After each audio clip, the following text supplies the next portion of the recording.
তোদেরকে আমি শেষ করে ফেলবো, কাউকে বাঁচতে দেব না। এখন কোথায় যাবি?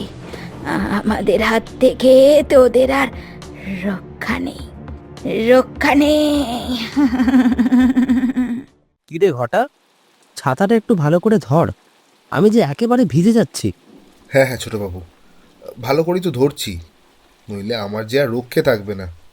কারণ এমনিতেই আপনাকে আনতে যেতে দেরি হয়ে গেছে, তার উপরে যদি এই বৃষ্টিতে আপনাকে ভিজিয়ে নিয়ে যাই, তবে যে তবে যে কর্তামা আমাকে একবারে শেষ করে ফেলবে। এরপর রাহুল একটু হালকা হেসে বলে, মা আমাকে বড্ড ভালোবাসে। আমিও তো কতবার করে বললাম একাই চলে যেতে পারবো, কাউকে পাঠাতে হবে না, কিন্তু কোনো কথাই শুনলো না। তবে তুই চিন্তা করিস না, আমি তো আছি। কিন্তু তোর আসতে এত দেরি হলো কেন? এদিকে আমি অনেকক্ষণ ধরে অপেক্ষা করছিলাম, আর দেখ অপেক্ষা করতে করতে সন্ধ্যা লেগে গেছে। হ্যাঁ ছোটোবাবু, সন্ধে লেগে গেল, কিন্তু কি আর করব বলো, এছাড়া যে আমার কাছে আর কোনো উপায় ছিল না। কারণ আপনাদের বাড়ির সমস্ত কাজ ছেড়ে নিজের বাড়িতে কাজ থাকে, গরু বাছুর সবই তো দেখাশোনা করতে হয়। আবার মাঠে কিছু কাজ ছেড়ে তারপরে এলাম। দয়া করে দয়া করে কর্তামাকে এ ব্যাপারে কিছু বলবেন না, নইলে নইলে আমাকে যে খুব বকাবকি করবে। আচ্ছা বেশ, আমি কিছু বলবো না এ ব্যাপারে, তুই চিন্তা করিস না। আমি তো শুধু এমনি জিজ্ঞাসা করলাম, ভয় পাওয়ার কিছুই নেই, চল তাড়াতাড়ি আমার সাথে। তারা দুজনেই কিছু কথা বলতে বলতে চলতে থাকে। একদিকে বৃষ্টি হচ্ছে, অন্যদিকে সন্ধ্যা লেগে গেছে। সে সময় তারা দুজনে জঙ্গলের পথ দিয়ে চলতে থাকে। কিছুক্ষণ যাওয়ার পর সহকর্মী এক জায়গায় এসে দাঁড়িয়ে পড়ে।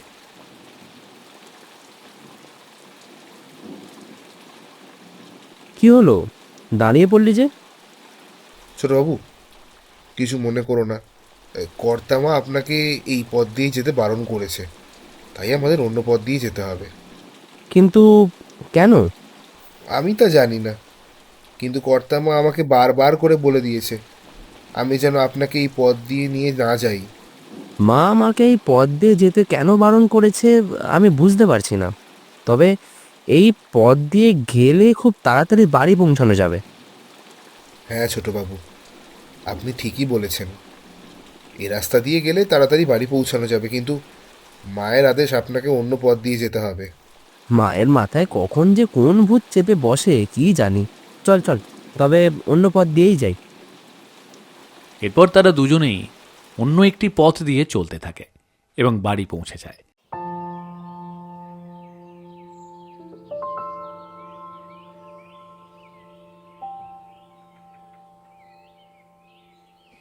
ঘরে রাহুলের মা বাবা দুজনেই রাহুলের জন্য অপেক্ষা করছিল। অনেকদিন পর রাহুলকে দেখতে পেয়ে তারা দুজনে খুব খুশি হন। মাগো, তুমি কেমন আছো? ঠিক টাইমে খাওয়া দাওয়া করেছো? হ্যাঁ রে বাবা, টাইমে টাইমে সব কিছু করছি, তুই আমাকে নিয়ে এত ভাবিস না। তাছাড়া তোকে চোখের সামনে দেখতে পেয়ে এখন আমার অনেক বেশি ভালো লাগছে। আমাদের ব্যবসা বাণিজ্যের খবর কি? সব কিছু ভালো মতো চলছে বাবা। ব্যবসা বাণিজ্য নিয়ে আর চিন্তা করতে হবে না, কারণ যেসব কাজ ছিল আমি সব করে তারপরেই ফিরেছি বাবা। বাহ বাহ বাহ, এ তো খুব ভালো কথা। তোমাকেও আর ব্যবসা বাণিজ্যের জন্য বাইরে যেতে হবে না। তুমি এখন এসব কথা ছাড়ো, এতদিন পর আমার ছেলেটা বাড়ি ফিরলো। যা বাবা, তুই হাত মুখ ধুয়ে আয়, আমি খেতে দিচ্ছি। আজ তোর পছন্দের খাবার রান্না করেছি। তাই মা, বেশ, খুব মজা করে খাবো। অনেক দিন থেকে তোমার হাতে রান্না খাওয়া হয়নি।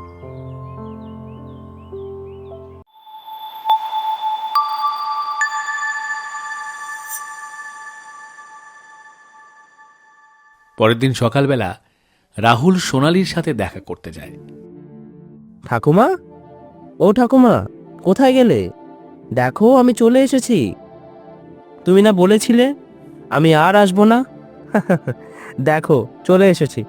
কোথায় লুকিয়ে রেখেছো তোমার নাতনি সোনালীকে? এরপর ঠাকুমা এবং সোনালী দুজনেই ঘর থেকে বেরিয়ে আসে। তুমি এসেছো, আমি জানতাম, আমি জানতাম তুমি আসবে। তোমার জন্যই 2 বছর থেকে আমি আমি অপেক্ষা করছি। হ্যাঁ সোনালি, আমি তোমার কাছে চলে এসেছি। আর তোমাকে ছেড়ে কোথাও যাব না। সারা জীবনের মতো আমার কাছে বেঁধে রাখবো। দেখো ঠাকুমা, তোমাকে বলেছিলাম না আমার রাহুল আমার সাথে দেখা করতে অবশ্যই আসবে। আরে বলেছিলি তোর রাহুল যে তোকে ভীষণ ভালোবাসে। রাহুল সোনালীকে দেখতে পেয়ে খুব খুশি হয় এবং সোনালীও রাহুলকে দেখতে পেয়ে অনেক খুশি হয়। সোনালি, তোমার সাথে আমার কিছু কথা আছে। হ্যাঁ বলো। এইখানে না, আগে যেখানে পুকুর পাড়ে বসে কথা বলতাম সেখানে চলো। আচ্ছা বেশ চলো, সেখানে আমাদের অনেক স্মৃতি জড়িয়ে আছে। তাছাড়া আমিও তোমার সাথে একটু একাকী সময় কাটাতে চাই।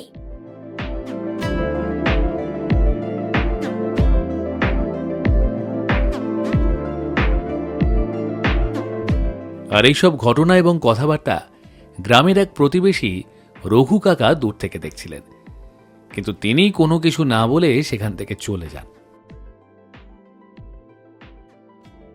এরপর রাহুল এবং সোনালী তারা দুজনে পুকুর ঘাটে বসে কিছু সময় কাটাতে থাকে আর দুজনে কোনো এক বিষয় নিয়ে আলোচনা করতে থাকে। তুমি আমাকে কিছু বলতে চেয়েছিলে। হ্যাঁ সোনালি, তুমি তো সবই জানো। ব্যবসা বাণিজ্যের জন্য আমাকে বাইরে যেতে হয়েছিল। আর যাবার আগে মা বাবার সাথে কথা হয়েছিল যে আমি তোমাকে বিয়ে করতে চাই, এবং তারাও রাজি হন। তাই আমি চাই এই সামনের মাসে তোমাকে বিয়ে করব। এই কথা শুনে সোনালীর চোখে খুশিতে আনন্দের জল চলে আসে। কি হলো সোনালি, তুমি কিছু বলছো না কেন? হ্যাঁ হ্যাঁ, আমি খুব খুশি হয়েছি। এই দিনটার জন্যই অনেক স্বপ্ন দেখেছিলাম। ঠিক সে সময় রঘু কাকা রাহুলকে পুকুর ঘাটে একা বসে থাকতে দেখে। রাহুল নিজে নিজে বেড়বেড় করে কিছু বলছিল, আর এসব কাণ্ড দেখে রঘু কাকা রাহুলকে জিজ্ঞাসা করে, কি হয়েছে তোমার? একা একা কার সাথে বিড়বিড় করছো? এই কথা শুনে রাহুল হেসে ওঠে। কি গো রঘু কাকা, তোমার বুঝি চোখ খারাপ হয়ে গেছে? সোনালীকে দেখতে পাচ্ছ না? আমি সোনালীর সাথে কথা বলছি। আর রাহুলের এই কথা শোনা মাত্রই রঘু কাকা খুব চমকে যান। এসব তুমি কি বলছো? সোনালীকে দেখতে পাচ্ছ? হ্যাঁ দেখতে পাচ্ছি, এই তো সোনালী আমার পাশে বসে কথা বলছে। আর না দেখবার বা কি আছে? হাই হাই, এসব তুমি কি বলছো?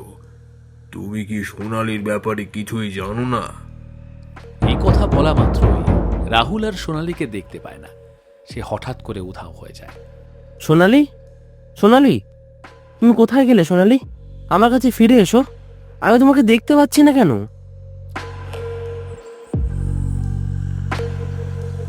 কি হয়েছে রঘু কাকা, আমাকে সবকিছু খুলে বলো।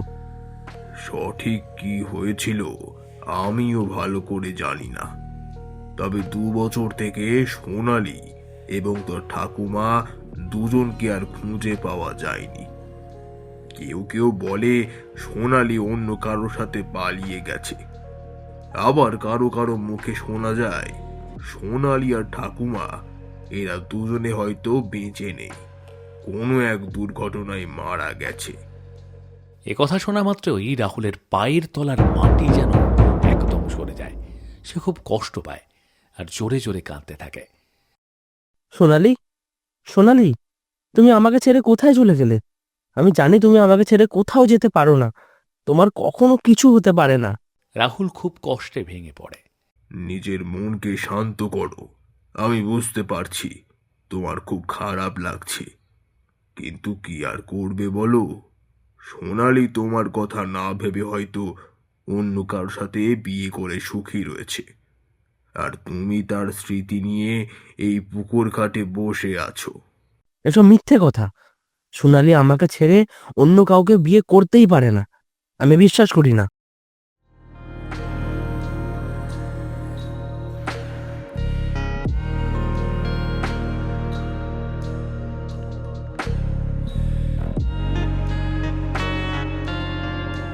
এরপর রাহুল বুকের ভেতর কষ্ট নিয়ে তার মা বাবার কাছে যায় আর বলে, মা, বাবা, তোমরা কোথায়? এদিকে এসো। রাহুলের চিৎকার শুনে তার মা বাবা দুজনে ঘর থেকে বেরিয়ে আসে। কি হয়েছে? কি হয়েছে? এত চিৎকার করছিস কেন? সোনালি, সোনালি কোথায় মা? তোমাকে না বলেছিলাম সোনালি এবং তার ঠাকুমাকে দেখে রাখতে? তুমি তো সবই জানো মা। আমি সোনালিকে খুব পছন্দ করি, তাকে বিয়ে করতে চাই। তুই কষ্ট পাবি বলে আমরা তোকে কিছু জানাইনি। তুই এখান থেকে যাওয়ার পর অনেক ঘটনা ঘটে গেছে রে বাবা। আমাকে একবার জানাতে পারতে কি হয়েছিল। সোনালি এখন কোথায়? সোনালি এখন কোথায় আমরা তা জানি না। তুই এখান থেকে যাওয়ার পর আমরাও সব সময় সোনালি এবং তার ঠাকুমাকে সাহায্য করেছি। হ্যাঁ, আর একদিন আমি আর তোর মা দুজনে মিলে সোনালির বাড়ি গিয়েছিলাম সোনালিকে আমাদের বাড়িতে নিয়ে আসার জন্য। কিন্তু সেদিন সোনালি আমাদের মুখের ওপর বলে দেয় যে ও আমাদের সাথে আসতে পারবে না, কারণ সোনালি অন্য কাউকে বিয়ে করতে চায়। এরপর আমরা আর সোনালির বাড়ি যাইনি। না না, আমি এসব কিচ্ছু বিশ্বাস করি না। সোনালি আমার সাথে এমনটা করতেই পারে না, কারণ সোনালি আমাকে খুব পছন্দ করে আর আমিও, আর একথা সবাই জানে। আমরা জানতাম যে তুই আমাদের কথা কখনো বিশ্বাস করতে চাইবি না, তাই আমরা তোকে এসব ব্যাপারে কিছু জানাইনি। মন খারাপ করিস না। সোনালি তোর যোগ্য ছিল না, কারণ সে তোকে হয়তো কখনো ভালোবাসেনি। এরপর রাহুল খুব কষ্ট পেয়ে মনমরা হয়ে সেখান থেকে চলে যায়। এভাবে বেশ কয়েকদিন কেটে যায়। রাহুলের আর কোনো কিছুই ভালো লাগে না। সে ঠিকমতো খাওয়া দাওয়া করে না, ঘুমোতে পারে না, কোনো কাজ মন দিয়ে আর করে না। সবসময় শুধু সোনালির কথা চিন্তা করতে থাকে। ঠিক সে সময় হঠাৎ করেই রাহুলের ঘরে সোনালি এসে হাজির হয়। তুমি এসেছো? আমার সাথে তুমি এমনটা কেন করলে? তুমি তো ভালো করেই জানো যে তোমাকে ছাড়া আমি এক মুহূর্ত থাকতে পারি না, কিন্তু তুমি আমার কথা একবারও ভাবলে না। তুমি আমাকে ভুল বুঝছো। তুমি আমাকে ভুল বুঝছো। এই কারণেই আমি তোমাকে সব কিছু বলতে এসেছি। আর আমি তোমাকে ছেড়ে কোথাও যাইনি। সব সময় তোমার আশেপাশে থাকি। সোনালি কিছু একটা রাহুলকে বলতে যাবে, কিন্তু তখনই কিছু একটার আওয়াজ পেয়ে সোনালি সেখান থেকে উধাও হয়ে যায়। সেই সময় রাহুলের ঘরে সহকর্মী আসে। ছোটবাবু, কর্তামা আপনাকে এই খাবার খেয়ে শুয়ে পড়তে বলল। আমার আমার একদম ভালো লাগছে না, তুই এখানে রেখে যা। আপনাকে এখনই খেয়ে নিতে বলেছে। আচ্ছা ঠিক আছে, আমি খেয়ে নেবো, তুই রেখে চলে যা। ছোটবাবু, আপনাকে একটা কথা বলবো? হ্যাঁ বল, কি বলতে চাস? একদিন সোনালি আপনাদের বাড়িতে এসেছিল আপনার খোঁজ নিতে। সেদিন কি হয়েছিল আমি জানি না, কিন্তু কর্তামা খুব রেগে গিয়েছিল।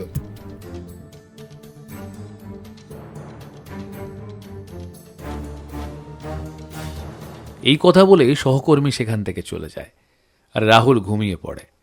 রাহুল স্বপ্নে নিজেকে এক ঘন জঙ্গলের মধ্যে দেখতে পায়। এখানে সোনালি আর তার ঠাকুমা আগে থেকে অপেক্ষা করছিল। রাহুল তাদের দুজনকে দেখে খুব হতবাক। আমি তোমাকে কিছু বলতে চাই।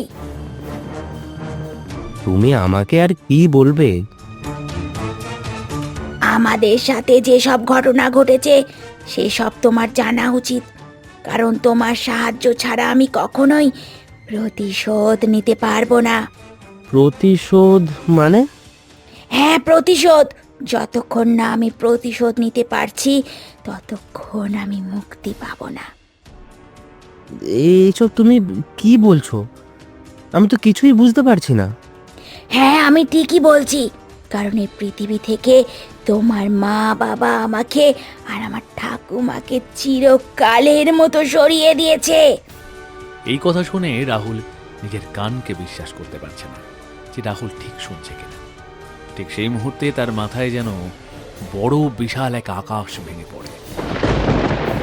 এসব তুমি কি বলছো? তোমার মাথা খারাপ হয়ে গেছে? আমার বাবা মা কখনো এমনটা করতে পারে না। আমি বিশ্বাস করি না। বিশ্বাস করো, এটাই সত্যি। তোমার বাবা মা আমাদের অনেক কষ্ট দিয়ে নির্মমভাবে হত্যা করেছে। এই দেখো আমার আসল রূপ। আমার আসল রূপ দেখো। এরপর সোনালি এবং তার ঠাকুমা দুজনেই খুব এক ভয়ঙ্কর রূপে আসে এবং তাদের দুজনের চোখ লাল হয়ে যায়। এসব আমি কি দেখছি? তুমি এখন যা দেখছো এটাই সত্যি, কারণ আমি আর আমার ঠাকুমা এখন এক আত্মা হয়ে ঘুরে বেড়াচ্ছি। আমি চাইলে অনেক আগেই তোমার বাবা মাকে হত্যা করতে পারতাম, কিন্তু আমি করিনি, কারণ এতে আমি চিরকালের মতো তোমার কাছে অপরাধী হয়ে থাকতাম। হ্যাঁ বাবা, তোমার বাবা মা আমার এই নিষ্পাপ নাতনিটিকে বাঁচতে দিল না। কি অপরাধ ছিল তার? সে শুধু তোমাকে পছন্দ করত। রাহুল তার মা বাবা এসব কথা শুনে কষ্ট পায় এবং সে কি করবে বুঝতে পারছিল না। সে খুব জোরে জোরে কাঁদতে থাকে। মা, বাবা, তোমরা এমনটা কেন করলে? এরপর সোনালি কেঁদে কেঁদে বলে, এই জঙ্গলের মাঝে তোমার বাবা মা আমাদের পুঁতে দিয়েছে, আর এই ঘটনার পরই আমি আর আমার ঠাকুমা দুজনে মিলে তোমার অপেক্ষায় ছিলাম। আমার আমার বাবা মা যদি এমন জঘন্য নীচ কাজ করে থাকে তবে অবশ্যই শাস্তি পাবে। এই কথা বলা মাত্র এই রাহুলের ঘুম ভেঙে যায় এবং সে চোখ খুলে নিজেকে বিছানার মধ্যে দেখতে পায়। আর রাহুল খুব ঘাবড়ে যায়। সে সময় রাহুল শরীর থেকে ঘাম ঝরতে শুরু করে।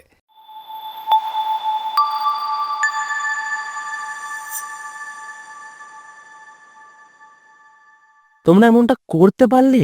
ছি ছি ছি, আমি কখনো কল্পনাও করতে পারিনি। আমার ভালোবাসার মানুষটাকে কেন হত্যা করলে? কি দোষ ছিল সোনালীর? এসব তুই কি বলছিস? আমরা কেন সোনালীকে মারতে যাব? আমি তো এটাই জানতে চাই বাবা, আমার সোনালী কি অপরাধ করেছিল যে তাকে চিরকালের মতো আমার কাছ থেকে আলাদা করে দিলে? আমরা কিছু করিনি। হ্যাঁ হ্যাঁ হ্যাঁ, আমরা কিছু জানি না। ও তো অন্য কারোর সাথে চলে গিয়েছিল। চুপ করো মা, অনেক হয়েছে। দয়া করে আমার সোনালীর নামে আর মিথ্যে কথা বলো না। আমার এক ডাকে এখনই সোনালী এখানে চলে আসবে। এর আগে তুমি আমাকে সবকিছু বলে দাও, এটাই ভালো হবে। এই কথা শুনে রাহুলের মা বাবা দুজনেই খুব ভয় পেয়ে যায়। এরপর সত্যি কথা বলতে শুরু করে। হ্যাঁ হ্যাঁ হ্যাঁ, আমরাই সোনালি এবং তার ঠাকুমাকে হত্যা করেছিলাম, কারণ আমি কিছুতেই চাইতাম না যে ওই গরিব ঘরের মেয়ে সোনালি আমার ছেলের বউ হোক। হ্যাঁ হ্যাঁ, আর এই কারণেই আমরা ব্যবসা বাণিজ্যের নাম করে তোকে দূরে পাঠিয়ে দিয়েছিলাম। আর সেই সুযোগে আমরা সোনালীকে এক গভীর জঙ্গলে নিয়ে গিয়ে হত্যা করি। ঠিক সে সময় ঠাকুমা আমাদেরকে দেখে ফেলে, তাই বাধ্য হয়ে ঠাকুমাকে আমাদের এই পৃথিবী থেকে সরিয়ে দিতে হয়। তোমরা আমার কথা একবারও ভাবলে না? সোনালী আমার জীবনের সব ছিল, তোমরা ঠাকুমাকে মেরে ফেললে। এই পাপ কাজ করতে তোমাদের হাত একবারও কেঁপে ওঠেনি? ঠিক সেই সময় সোনালি আর ঠাকুমা দুজনে ভয়ঙ্কর রূপে হাজির হয়। তোদেরকে আমি শেষ করে ফেলবো, কাউকে বাঁচতে দেব না। এখন কোথায় যাবি? আমাদের হাত থেকে তোদের আর রক্ষা নেই, রক্ষা নেই। আমাদের ছেড়ে দাও, অনেক বড় ভুল হয়েছে, আমাদের ছেড়ে দাও। এমনটা আর কখনো হবে না। দয়া করো, দয়া করো, আমাদের ছেড়ে দাও। আমাদের মেরো না, আমাদের মেরো না। আমরা আমরা আমরা অনেক অনেক বড় অপরাধ করে ফেলেছি। দয়া করো, দয়া করো, আমাদের ছেড়ে দাও। ছেড়ে দেবো? হ্যাঁ, ছেড়ে দেব। সেদিনকার কথা মনে আছে, যেদিন আমি অনেক মিনতি করেছিলাম, ছেড়ে দেওয়ার জন্য বলেছিলাম, কিন্তু তোরা আমার কোনো কথা শুনিসনি। কি অপরাধ ছিল আমার? তোমার কোনো অপরাধ নেই সোনালী। অপরাধ তো আমার বাবা মা করেছে, আমার কাছ থেকে তোমাকে কেড়ে নিয়েছে। তাই তুমি আমার বাবা মাকে শাস্তি দিতে পারো, এতে আমার কোনো আপত্তি নেই। আমি এই কথাটারই অপেক্ষায় ছিলাম। রাহুল সেখান থেকে সরে যায়। এরপর সোনালি চোখ থেকে এক উজ্জ্বল আলো বের হয় এবং এর সাহায্যে রাহুলের মা এবং বাবার গায়ে আগুন লেগে যায়। আহ আহ আহ পুড়ে গেলাম, ছেড়ে দাও, পুড়ে গেলাম, ছেড়ে দাও, ছেড়ে দাও। আহ আহ নিমেষের মধ্যে তার মা বাবা দুজনেই পুড়ে ছাই হয়ে যায়। রাহুল তার মা বাবার জন্য খুব জোরে জোরে কাঁদতে থাকে এবং খুব কষ্ট পায়, কারণ সে একদম একা হয়ে যায়। তোমার জন্য আমি প্রতিশোধ নিতে পেরেছি। এখন তবে আসি। ভালো থেকো রাহুল। এ জীবনে তোমার সাথে আমার আর থাকা হলো না, কিন্তু ভগবানের কাছে প্রার্থনা করব পরের জীবনে যেন আমি তোমার সাথে সারা জীবন থাকতে পারি, সারা জীবন থাকতে পারি।